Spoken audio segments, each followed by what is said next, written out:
Shark fishing actually started as a derivative of strong wind Polaroiding. You know, up until about the 1970s, nobody did anything more with Polaroid glasses and fish off a high bank of a river or a high bank of a lake or even a cliff top. But you'll see in a fly fisher in Tasmania written by David Scholes a very good photograph of guys Polaroiding dead calm water. But it was my mate John Philbrick that actually I think is the father of modern day Polaroiding, when he discovered at Penstock Lagoon in the early 70s that in a strong northerly you could find fish in the waves. And I remember him saying, "Come on Jim, you've really got to go and have a look at this." And he took me on my first high wind Polaroiding experience. And in those days no one went out to the Western Lakes on a sunny day when there was a 30 knot northerly blowing, and today that's the best day you can go out to the Western Lakes. So with the knowledge of being able to Polaroid in the winds, I remember Peter Wilson, who was the original publican at the Great Lake Hotel, which is now the Central Highlands Lodge, and he said, "Oh, you ought to see the fish in the waves at 6 o'clock in the evening near the wall on the Great Lake." And that became the beginning of shark fishing. Firstly, we fished late afternoon when the fish glowed in the waves, and nowadays we're looking for a blue sky and a northerly on the Great Lake every opportunity we can get. And today we've refined it to the patterns that we use. We all use beetle patterns, and we zigzag up and down across the waves every blue sky day we can get. And that was the origins of shark fishing. The technique of shark fishing for me is to zigzag the waves, work on to try and parallel your boat across the waves, looking into the waves with the sun behind you. So before lunchtime you probably want an easterly, and then after lunchtime you want a westerly. But the best wind basically is a northerly with a touch of west in it, because then you get the whole afternoon, and of course the beetles get onto the Great Lake through the afternoon, and of course the best fishing is when the beetles hit the water. So quite often you'll go in the morning and see no fish until 2 or 3 o'clock, and then between 3 and 5 or even 6 o'clock you'll see every fish up in the waves. And it is the most exciting sight fishing in the world. And I think Tasmania has a priceless fishery in shark fishing. And we nickname it shark fishing because the brown trout in the waves look like little olive brown sharks. In fact, sometimes they're absolute golden sharks. And the rainbows are sort of slate grey and much harder to see and much harder to catch as well. But when shark fishing is at its peak in January and February, there's no better fishing in the world. I use today the foam beetles tied by Bruce Gibson in the north of the state, and I don't think there's a better pattern.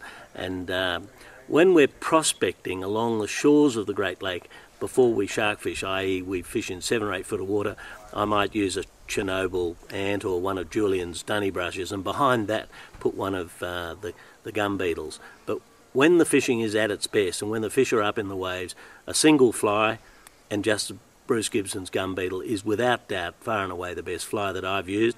I do know guys that use hairwing coachmans or royal wolves to great effect, and fishing with Michael Yule the other day, he had a carrot fly on because he can see it, and he's now 80 years of age and the grandfather of fly fishing in Australia, because his dear old great-grandfather brought trout to Australia, and he was fishing with a carrot fly, and you could see it stood out like a traffic light. And so when you get a bit older and your sight's not so good, you've got to have a fly that you can see. But I use the gum beetle. It's my number one fly today.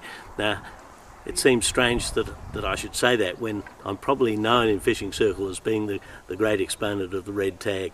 Well, sadly, the red tag's at the back of my fly box, and the Bruce Gibson gum beetle's at the front of my fly box in this day and age. Fishing tackle's hard because each caster has a different view about what he wants in a fly rod. I like a rod that can handle at least 1 or even 2 fly line weights heavier than the rod. So I use an 8 line, and I use a scientific angler shark skin and in an 8 weight on a Winston 6 weight rod. Lots of guys just go up 1 rather than 2.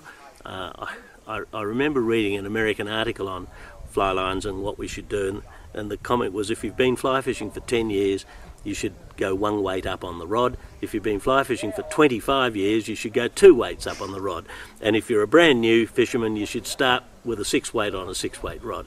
I don't know whether that's right or wrong. I think if you're a good caster and you've got the ability to handle line speed, double haul, comfortably and accurately, then you should go up a couple of weights. I like a medium action rod. I don't like the super fast action rods, but my young mate Timmy Wallace wouldn't have anything else but a fast action rod. So I don't think there's a black and white answer as to what tackle to use. The secret, of course, is presentation, to get in front of the fish. And sometimes with a moving boat, particularly in a 15 or 20 knot wind, it's a bit hard to get accurately in front of the fish. So the better the caster you are, the better the fisherman you are.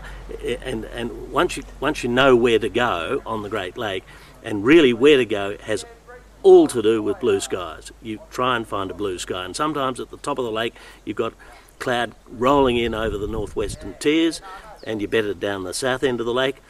Other times it's vice versa. Boating in Tasmania, of course, has changed dramatically over the last 20 years. I remember the first barramundi punts that came in. The Savage Jabiru was my first one back in the 1970s, and then today the Hornet reigns supreme as a fly fishing platform, and even today there's some double hulled boats and treble hulled boats getting out into the Great Lake to handle the bigger seas, because sometimes the northerlies get up over 30 knots and you'd like to think you've got a safety factor as well. I use a Hornet, a 435. I love it. I've got on the back of it a Honda. It's the quietest motor. I can cross the waves at about 2 miles an hour just in idle, and it's just a perfect speed to eye off each wave looking for trout.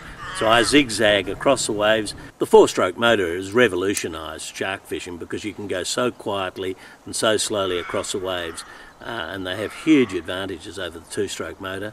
And of course there's the economy factor as well. At the end of the day you've used a whole lot of litres less in a day's travelling across the waves than you would with a 2-stroke. Even the modern day 2-strokes I don't think work as well crossing the waves quietly as a 4-stroke. So I'm a 4-stroke nut, mine's a Honda. I couldn't ask for a better motor, and I'm totally biased and don't even listen to anyone who thinks that they've got some other motor that's better. To me it's black and white, it's the ideal boat, and everybody who gets on my boat at the end of the day says, I can't believe how good that motor is, I didn't hear it all day. It's a magic motor, so I'm a Honda.